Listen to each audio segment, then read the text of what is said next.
उत्तराखंड आपदा पर बार बार घंटी बजाना जरूरी है। क्यों जरूरी है और ऐसा मैं क्यों कह रहा हूं, बताता हूं। मैं ऐसा इसलिए कह रहा हूं क्योंकि कुदरत बार बार घंटी बजा रही है, लेकिन न सरकार न लोग इसे समझ रहे हैं न सुन रहे हैं। विकास जरूरी है, बहुत जरूरी है, लेकिन ऐसा विकास जो इंसानी जिंदगी को, प्रकृति को खतरे में डाले और विनाश को न्योता दे, उसे रोकने का वक्त आ चुका है। यह बड़ी अलार्मिंग सिचुएशन है।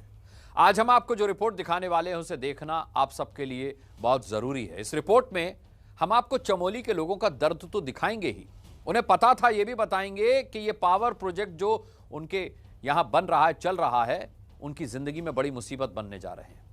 उन्होंने प्रदर्शन भी किए, विरोध भी किया, लेकिन उनकी आवाज को अनसुना कर दिया गया।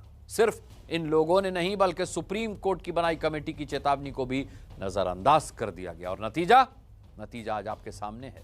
यह लापरवाही नहीं है, यह गुनाह है। और आज चमोली हादसे के गुनहगारों की घंटी बजाने का वक्त है। चेतावनी और विरोध की आवाज को नजरअंदाज करने वालों के खिलाफ घंटी बजाइए ताकि प्रकृति के साथ फिर कोई छेड़छाड़ ना हो और नाराज होकर प्रकृति फिर हमसे बदला ना ले।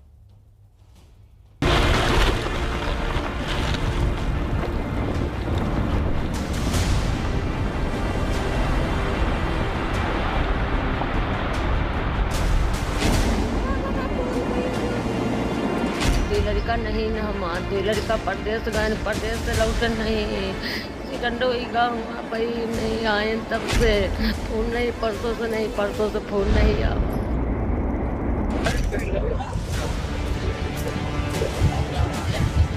पानी से आ रहा ना। इस दिन से लेकर ये हादसा हुआ है, ना कोई फोन मिला उसका, ना कोई साथ वाले से बात हुई उसकी, ना कोई साथ वाले ने कोई पता दिया। हिमालय सबका है। हिमालय के हालात अगर गंभीर होते चले गए तो ये सामूहिक नुकसान है।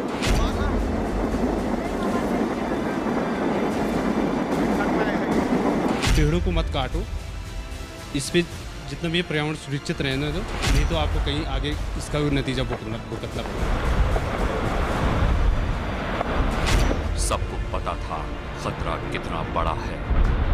सबको अंदाजा था कि विकास की ये होड़ विनाश ला सकती है, लेकिन वक्त रहते किसी ने ध्यान नहीं दिया और नतीजा सबके सामने है।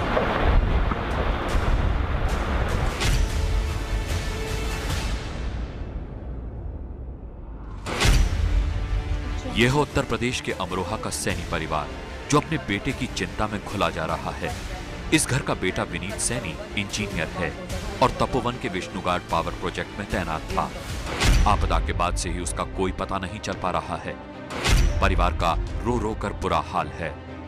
कुछ पता नहीं है अब उसका, क्योंकि जिस दिन से लेकर ये हादसा हुआ है, ना कोई फोन मिला उसका, ना कोई साथ वाले से बात हुई उसकी, ना कोई साथ वाले ने कोई पता दिया।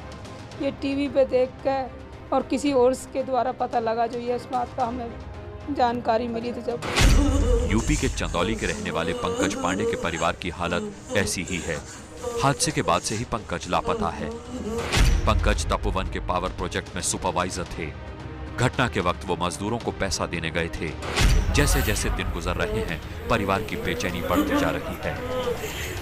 परिवार को चिंता सता रही है कि उनकी 6 महीने की बेटी का अब क्या होगा। तो काम मांगिए भैया, उनका शादी लेके पहले उनका 6 महीने का बच्चा हुआ, हम अपने बच्चा के साथ ही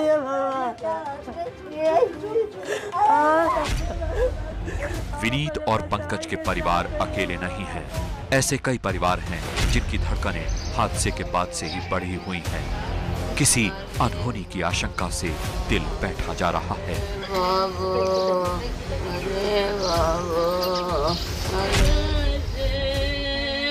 हादसे की जद में आए परिवारों की इस हालत का आखिर जिम्मेदार कौन है? ये कुदरती आपदा है, कहीं भी आ सकती है, कभी भी तबाही मचा सकती है। क्या इसके लिए किसी को जिम्मेदार ठहराया जा सकता है? शायद नहीं। लेकिन अब हम आपको जो दिखाने जा रहे हैं उसे बहुत गौर से देखिएगा। यह रिपोर्ट आपको बताएगी कि अगर वक्त रहते चेत जाते हम तो इस घटना को टाला जा सकता था। बार बार की चेतावनी अगर सुन ली जाती तो यह संकट पैदा ना होता। ये कहानी है विकास के लिए विनाश को निमंत्रण देने की। प्रकृति से छेड़छाड़ का ये सिलसिला आज का नहीं, दशकों पुराना है। और इसे समझने के लिए हम आपको ले चलते हैं रेणी गांव, जो 70 के दशक से ये लड़ाई लड़ रहा है। तपोवन का रैनी गांव, जिसे गौरा देवी के नाम से भी जाना जाता है, वो गौरा देवी जिन्होंने 1972 में एक बड़ा चिपको आंदोलन शुरू किया था। प्रकृति की जिस तरीके से यहाँ पर दोहन हो रहा था, पेड़ काटे जा रहे थे, बड़े बड़े प्रोजेक्ट डाले जा रहे थे, उसी को लेकर उन्होंने एक पूरा आंदोलन शुरू किया था। पेड़ों को बचाने की मुहिम को लेकर चमोली का रेणी गांव पूरी दुनिया में मशहूर है। कुदरत के साथ खिलवाड़ करने का नतीजा क्या हो सकता है, इस गांव को इसका अंदाजा बहुत पहले से है। पे हमारा शासन प्रशासन से यही अनुरोध था कि आप जो यहाँ पे जो डैम बना रहे हैं बड़े बड़े, उससे क्या होता है कि दुनिया भर के पेड़ कट रहे हैं, जल को आप दूसरे डाइवर्ट कर रहे हैं और टनल बना रहे हैं, उससे पूरा एक खतरा है। तो हमने कई बार शासन प्रशासन को ज्ञापन दिया, यहाँ पे धरना भी किया है, लेकिन किसी ने हमारी बातें सुनी नहीं। तो आज देख रहे हैं कि आप जो इतनी बड़ी छेड़खानी हुई है, जब तो उसी का नतीजा यहाँ पे दिख रहा है। रेणी गांव के करीब ऋषि गंगा पावर प्रोजेक्ट है। इस प्रोजेक्ट पर 10 साल से ज्यादा वक्त से काम चल रहा है और गांव वालों को लग रहा था कि यह प्रोजेक्ट उनके लिए बड़ा खतरा है। जितने भी टनल बने हैं, पहले उसमें क्या होता था कि ब्लास्ट होता था। ब्लास्ट से क्या वाइब्रेशन होता है, वाइब्रेशन से सारा जमीन हिलता है, उसमें एक ज़्यादा खतरा बनता है। वो होता है कि स्लाइडिंग का पूरा एरिया बन जाता है। तो आज दिख रहा है, और भी यहाँ पे जो आप देख रहे हैं गांव पूरा खतरे में पड़ा हुआ है। अभी तक शासन प्रशासन को इसमें कोई ध्यान ही नहीं दे रहा। प्रोजेक्ट के खिलाफ गांव वालों ने हाई कोर्ट तक अपील की, लेकिन नतीजे में उन्हीं के खिलाफ मामले दर्ज कर लिए गए। तो मैं हाई कोर्ट में खुद पिटीशन डाल रखा है मैंने कि इस प्रकार से ये जो हमारे यहाँ पे हैं, ये खतरे से खाली नहीं है। आप लोग लिया हमारा जो अपने निजी लैंड है उसको मत रिक्वायर करो, हमें उसको कृषि के लिए योग्य रहने दो। हमें कम से कम वहाँ खेती बाड़ी करके सब्जी के लिए हमें अपना वो रोजी रोटी के लिए कम से कम रहने दो। नहीं, जहाँ जिसने भी आवाज़ उठाई वो उन्हीं पे पूरा FIR दर्ज कराया गया। और पहले हम 3 लोगों पे किया था, उसके बाद 14 लोगों पे, और फिर लास्ट में जो मेरे पे थे, और कल 8 को मेरी हाजिरी होनी थी कोर्ट पे। और जब हम आवाज़ उठाते तो प्रशासन हमें दबाती थी। गांव वालों का आरोप है कि बांध बनाने के लिए जो विस्फोट किए गए, पेड़ काटे गए, उसके चलते गांव 500 मीटर तक खिसक गया है। पहले हमने मुआयना भी कराई थी शासन प्रशासन से, उन्होंने देखा भी था गांव आधा मीटर लगभग खिसका है, नीचे 500 मीटर खिसका है पूरा। वो तो अभी भी दिख रहा है, वहाँ पे खिसका है टनल के बगल पे, लेकिन तब भी शासन प्रशासन ने कोई सुनवाई नहीं की। गांव वालों की गुहार को किसी ने नहीं सुना। आने वाली आफत की दस्तक को समझने की कोशिश किसी ने नहीं की। धीरे धीरे कुदरत ने आपा खो दिया और तबाही का पानी नीचे सैलाब बनकर उतर आया। ब्लास्ट होता धीरे धीरे असर करते हैं, क्योंकि आवाज़ें धीरे धीरे करेगी आवाज़ें, क्योंकि मुझे लगता है जो पहली ब्लास्ट हुई ये धीरे धीरे वहाँ पे असर करता रहा, क्योंकि जो पुराना चीज़ें तो धीरे धीरे टूटेगा। चाहे बद्रीनाथ मान लो, बद्रीनाथ भी प्रोजेक्ट है, वहाँ भी आपदाएं, चाहे केदारनाथ मान लो गौरी कुंड वाले पे, वहाँ भी प्रोजेक्ट थी। अन्यथा तो यहाँ मलारी भी यहाँ पे नहीं आती आपदाएं। ये वो लोग हैं जो पहाड़ों को, उनके मूड को अच्छी तरह से समझते हैं। सवाल यह है कि गांव वालों की चेतावनी को अनसुना क्यों किया गया। अब जरा हादसे पर एक नजर डालिए। रेणी गांव में ही ऋषि गंगा पार प्रोजेक्ट का कैचमेंट एरिया है। ऊपर से आए पानी ने रेणी गांव के बैरिकेड को तोड़ा। इसके बाद आई बाढ़ और उसका मलबा तपोवन प्रोजेक्ट के टनल में घुस गया। इसका मतलब यह हुआ कि इसकी शुरुआत तो प्राकृतिक तौर पर हुई, लेकिन उसमें तेजी बांध की वजह से आई। बांध टूटने से तबाही ज्यादा हुई। ऊपर से एवलांच आता है और वो एवलांच ऋषि गंगा में पहुंचता है, वहां पर एक बाढ़ बन जाता है। जब वो बाढ़ नीचे की तरफ चलता है तो उसको रुकावट मिलती है। पहले एक ब्रिज मिलता है, ब्रिज को उड़ा देता है। फिर वो छोटा बांध आता है 13 मेगावाट वाला, उसको ख़त्म कर देता है। और फिर धौली गंगा घाटी में जब घुसता है तो उसकी पहली रुकावट आती है तपोवन विष्णुगाड़ का बराज, और उसको वो तोड़ देता है। सवाल उठ रहे हैं कि हिमस्खलन और लैंडस्लाइड के खतरे के बारे में पता होने के बाद भी प्रोजेक्ट को मंजूरी कैसे मिली, खास तौर से तब जब ये प्रोजेक्ट नंदा देवी बायोस्फीयर क्षेत्र में आता है जो वैश्विक धरोहर है। नंदा देवी बायोस्फीयर जो अपने आप में एक केंद्र के द्वारा संरक्षित क्षेत्र माना गया था, उसी क्षेत्र में जहां दूसरे अधिकारों को आप हनन कर देते हैं, ऐसे में एक योजना का हाइड्रो पावर बांध का निर्माण सवाल तो खड़े करेगा ही। और तो और इस मामले को लेकर केंद्र सरकार के मंत्रालय तक की नहीं सुनी गई। तपोवन बिजली प्रोजेक्ट पर 2016 में गंगा शुद्धिकरण मंत्रालय ने ऐतराज किया था। मंत्रालय ने सुप्रीम कोर्ट में हलफनामा देकर नए बांध और पार प्रोजेक्ट को खतरनाक बताया था। हालांकि पर्यावरण मंत्रालय ने इसका विरोध किया था। तमाम आपत्तियों के बाद भी बांधों का बनना जारी रहा। हर चेतावनी को दरकिनार किया गया। उस वक्त गंगा मंत्रालय की मंत्री उमा भारती ने हादसे को लेकर ट्वीट करके एक बार फिर अपनी उस चेतावनी को याद दिलाया है। इस संबंध में मैंने, जब मैं मंत्री थी, तब अपने मंत्रालय की तरफ से हिमालय उत्तराखंड के बांधों के बारे में जो एफिडेविट दिया था, उसमें यही आग्रह किया था कि हिमालय की पहाड़ियां बेहद संवेदनशील हैं, इसलिए गंगा और उसकी मुख्य सहायक नदियों पर पावर प्रोजेक्ट नहीं बनने चाहिए। दुनिया भर में ग्लोबल वार्मिंग, क्लाइमेट चेंज जैसे बड़े इश्यू खड़े हो गए हैं। ये अगर सबसे ज़्यादा घातक हैं तो वो हिमालय के लोगों के लिए हैं। ये हमें समझ लेना चाहिए और इस घटना ने हमें कम से कम सचेत और संकेत तो दे ही दिए हैं, क्योंकि अभी बहुत से बांध जो बन चुके हैं, जो कमीशन्ड हो चुके हैं, जहाँ पानी इस तरह से इकट्ठा है। आज ग्लेशियर का या बर्फ़ के बहुत बड़ा भंडार नीचे आके गिर जाता है और ये जलजला पैदा करता है। कहीं कोई दूसरे कारण कल आने वाले समय में हो पाएंगे, हो सकते हैं। सवाल ये है कि कुदरत के बार बार के अल्टीमेटम के बावजूद क्या हालात बदलेंगे? फिलहाल तो ऐसा नहीं लगता। हैरानी इस बात को लेकर है कि इसी ऋषि गंगा नदी पर 3 और बांध बनाने की तैयारी थी, लेकिन सुप्रीम कोर्ट ने इस पर रोक लगा दी। 2013 की केदारनाथ त्रासदी के बाद सुप्रीम कोर्ट ने प्रकृति के साथ मानवीय छेड़छाड़ से होने वाली ऐसी दुर्घटनाओं पर संज्ञान लिया। उत्तराखंड में निर्माणाधीन बिजली परियोजनाओं पर अंतरिम रोक लगाई और सरकार से उन पर अध्ययन करने के लिए कहा। तब पर्यावरणविद रवि चोपड़ा की अध्यक्षता में एक एक्सपर्ट बॉडी का गठन हुआ, जिसने उच्च हिमालयी क्षेत्रों में इस तरह की बिजली परियोजनाओं को विनाशकारी बताया। जब भी ऐसे क्षेत्र में बाढ़ आएगी तो वो पानी उस सारे मलबे को इकट्ठा करके ले जाएगा नीचे, और कहीं भी उसको रुकावट महसूस होगी तो वो उस रुकावट को तोड़ेगा, और जैसे ही वो रुकावट को तोड़ेगा तो उसमें और शक्ति आएगी और नीचे ढाल में जाएगा, घाटी में जाएगा, तो उसके पास और मलबा होगा जो नदी के तल से इकट्ठा कर रहा है।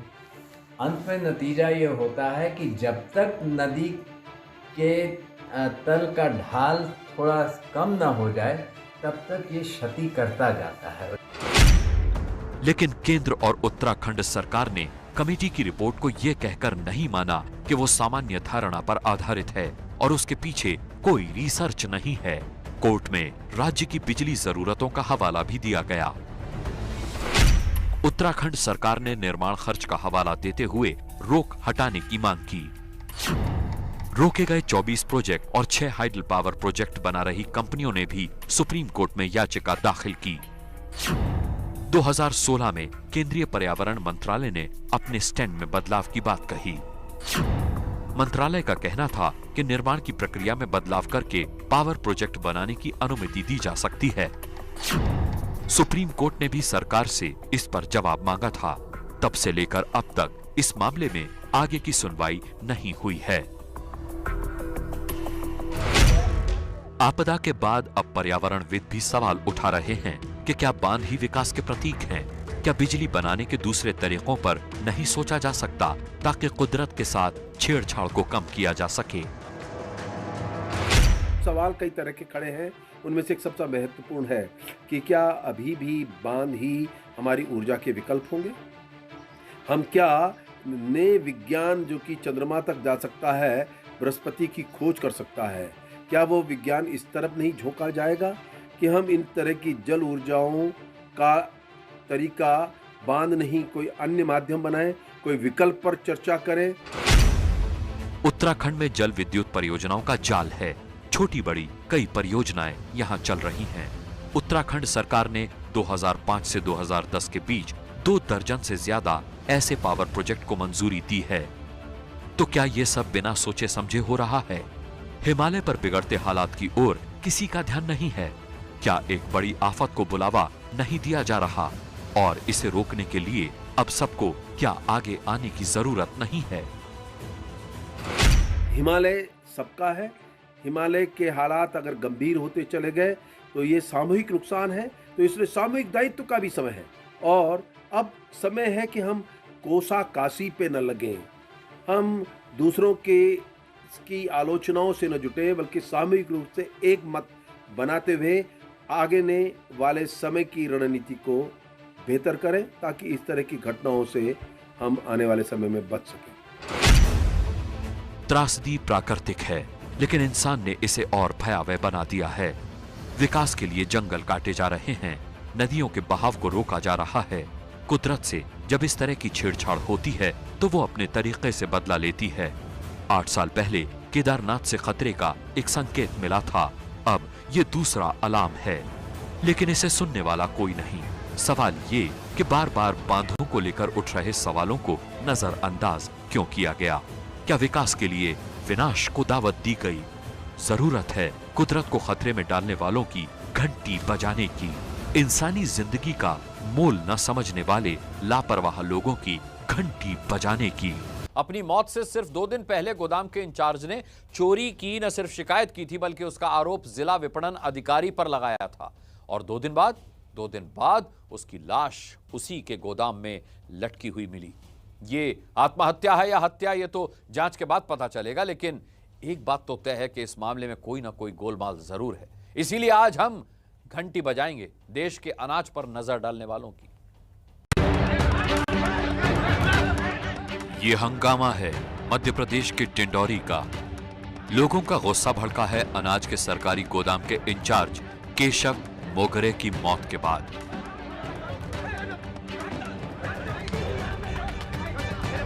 यह मामला मौत का है, लेकिन मौत के इस मामले में बड़ा पेच है। पहले हम आपको कुछ दिन पहले पीछे लिए चलते हैं। कुछ दिन पहले इस वेयरहाउस से 2064 अनाज की बोरियां गायब होने का मामला सामने आया था।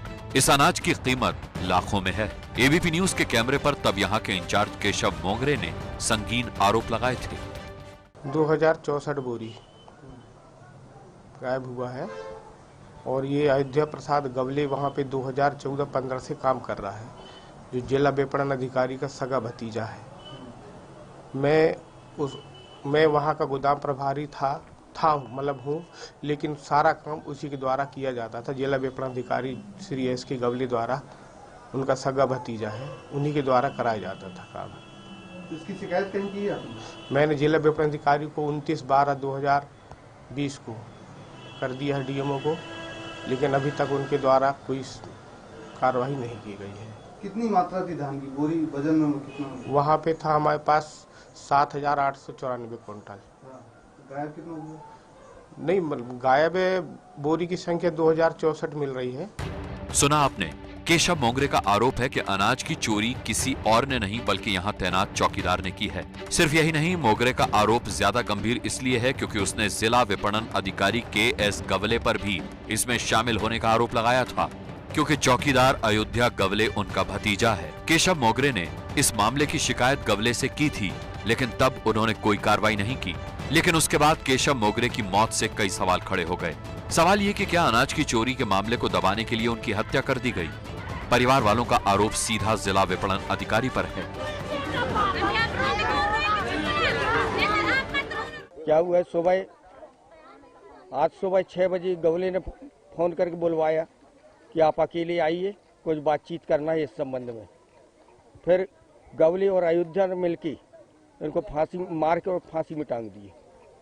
अभी कुछ दिन पहले इन्होंने शिकायत भी की थी धान। हाँ, धान की 29/12 को इन्होंने शिकायत भी की है। गवले के पास। गवले ने कोई कार्रवाई नहीं की क्योंकि उसका सग्गा भतीजा है वो। कौन सा सग्गा भतीजा? अयोध्या प्रसाद गवली। केशव मोगरे की मौत से गुस्साए परिजनों ने एस के गवले की जमकर पिटाई की। बड़ी मुश्किल से पुलिस ने उसे बचाया। हालांकि एस के गवले सारे आरोप से इनकार कर रहा है और खुद को निर्दोष बता रहा है। ये बताते थे कि राइस मिलर ज्यादा धान ले गया है करके जो है, तो उसकी पावती नहीं है करके जो है, ऐसा भर बोल रहे थे लोग जो है। तो मैं कहा भाई देखो हो गया, उसकी जांच होगी, जो भी होगा, जो दोषी होगा उसको वो होगा। मेरे को अभी ये लोग उसके लड़का फोन करके बुलाया और जैसे गया तो मेरे को जो है कब मरा है क्या मेरे को पता नहीं, कब फांसी लगाया है वो करके। केशव मोगरे का शव फंदे पर झूलता हुआ पाया गया। गवले का कहना है कि मोगरे ने आत्महत्या की, लेकिन 2 दिन में ऐसा क्या हो गया कि उन्हें आत्महत्या करनी पड़ी। सवाल ये भी है कि अनाज की चोरी की शिकायत के बाद भी गवले ने कार्रवाई क्यों नहीं की। सरकारी गोदामों में अनाज का गोलमाल कोई नई बात नहीं है, लेकिन एक ईमानदार कर्मचारी इसके चक्कर में जान गंवा दे तो मामला संगीन हो जाता है। भ्रष्टाचार में डूबे ऐसे अधिकारियों की घंटी बजाना जरूरी है जो जनता का माल पचाने के लिए किसी भी हद से गुजर जाने को तैयार हैं। एक सरकारी कर्मचारी को उसकी ईमानदारी की सजा देने वालों के खिलाफ घंटी बजाना बेहद जरूरी है। भ्रष्टाचार में डूबे उन सरकारी अधिकारियों के खिलाफ कार्रवाई की जाए जो न केवल चोरी की घटनाओं पर पर्दा डालते हैं बल्कि खुद उसमें शामिल भी होते हैं।